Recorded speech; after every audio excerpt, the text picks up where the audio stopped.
নামাজ পড়ার যে ফজিলত এটা সাব্যস্ত করতে গিয়ে উনি এখানে বেশ কয়েকটি হাদিস উল্লেখ করেছেন।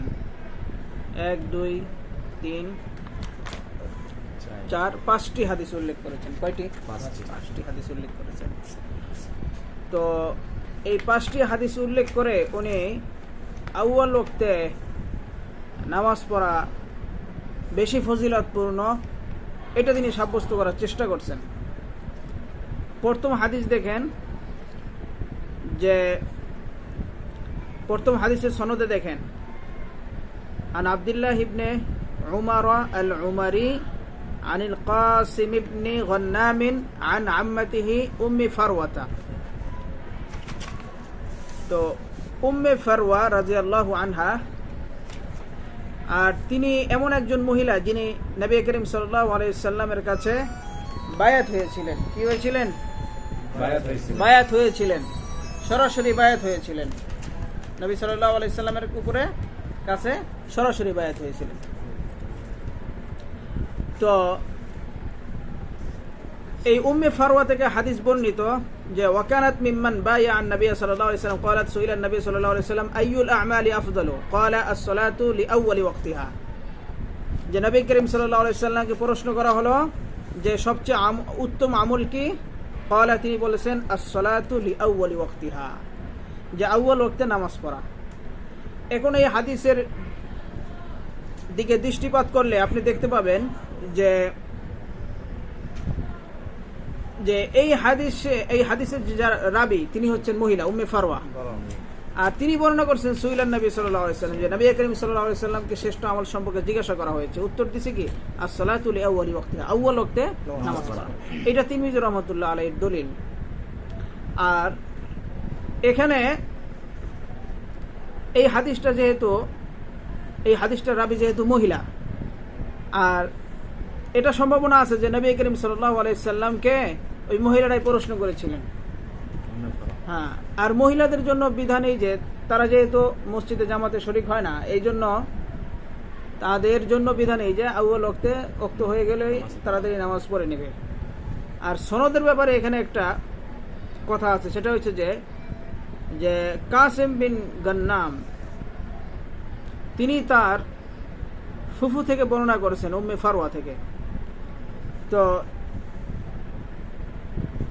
তিনি যে তার ফুফু থেকে বর্ণনা করেছেন উম্মে ফারওয়া থেকে, অন্য সনদ দেখা যায় যে তার ফুফুর এবং তার মাঝে আরো একটা ওয়াসিতা আছে, কিন্তু এখানে তিনি সেটা উল্লেখ করে নাই।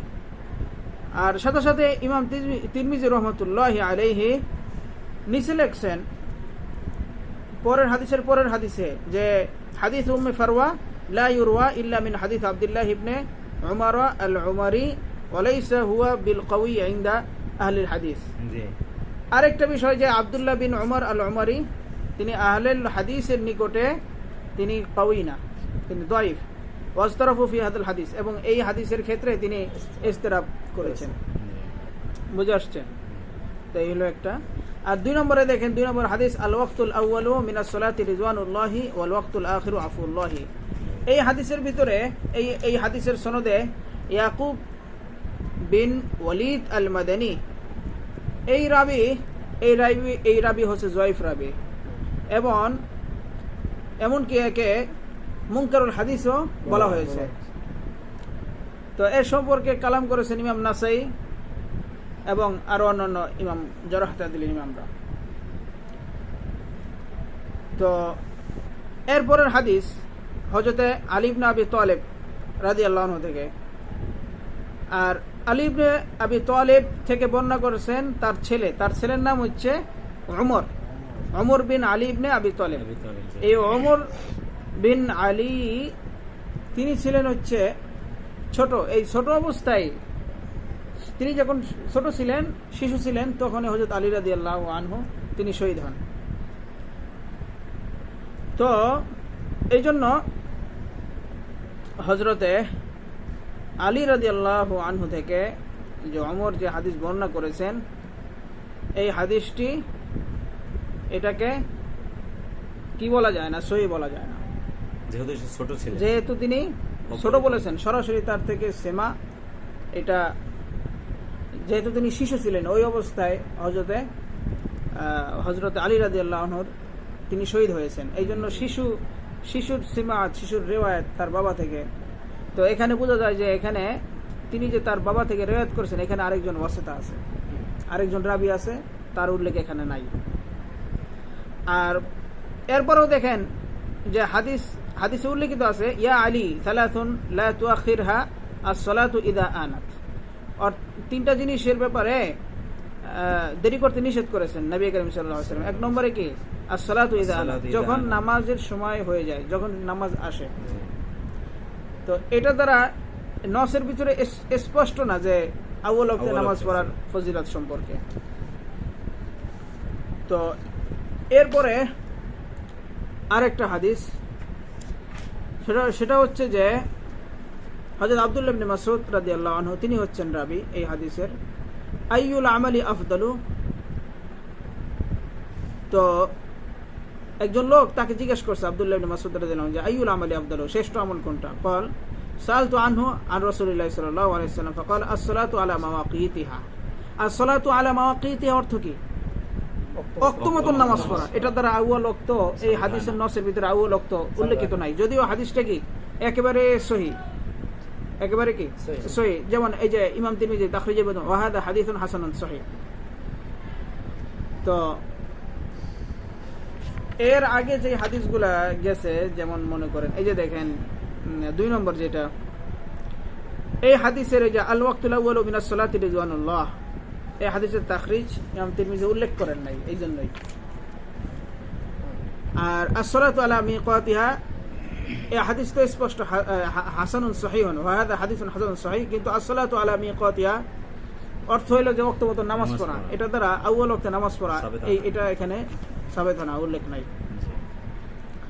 তো এরপরের হাদিস হযরত আয়েশা রাদিয়াল্লাহু আনহা থেকে যে قالت ما صلى رسول الله صلى الله عليه وسلم صلاة لوقتها الآخر مرتين حتى قبضه الله। দুইটা অবস্থায় নবী করিম সাল্লাল্লাহু আলাইহি ওয়াসাল্লাম শুধুমাত্র তার মৃত্যুর আগ পর্যন্ত তিনি দুইটা অবস্থায়, দুইটা সময়ে তিনি শেষ ওয়াক্তে নামাজ পড়েছেন। এই দুইটা সময় কোনটা? প্রথমটা হচ্ছে যে জিবরাইল আলাইহিস সালামের সাথে যখন তিনি নামাজ পড়েছেন, তো দ্বিতীয় দিন তিনি শেষ ওয়াক্তে নামাজ পড়েছেন।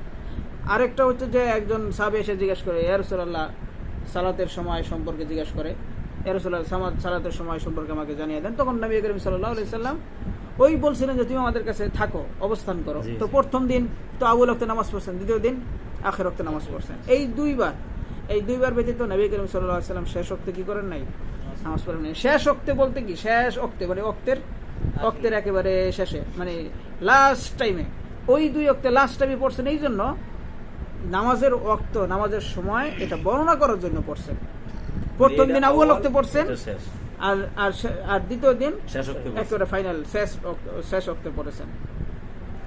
তো উক্ত হাদিসগুলাতে আমরা দেখলাম যে উক্ত হাদিসগুলা যদিও ইমাম তিরমিজি রাহমাতুল্লাহ আলাইহি আউয়াল ওয়াক্তে নামাজ এর স্বতন্ত্র ফজিলতের কথা তিনি প্রমাণ করার চেষ্টা করেছেন, কিন্তু দেখতে পাইলাম যে প্রত্যেকটা হাদিসের ভিতরে কিছুটা কিলোকল রয়েছে। পক্ষান্তরে আমরা পূর্বে যে মুস্তাহাব সম্পর্কে আহনাফ কি করেছেন, 3টা জিনিসের উপরে ভিত্তি করিয়া সালাতের মুস্তাহাব ওয়াক্ত প্রণয়ন করেছেন। 1 নম্বরে মুসল্লির হক, সালাতের হক। 3 নম্বরে কি? নামাজের, হ্যাঁ, মুসল্লির হক, তারপরে সালাতের হক, আরেকটা ওয়াক্তের হক।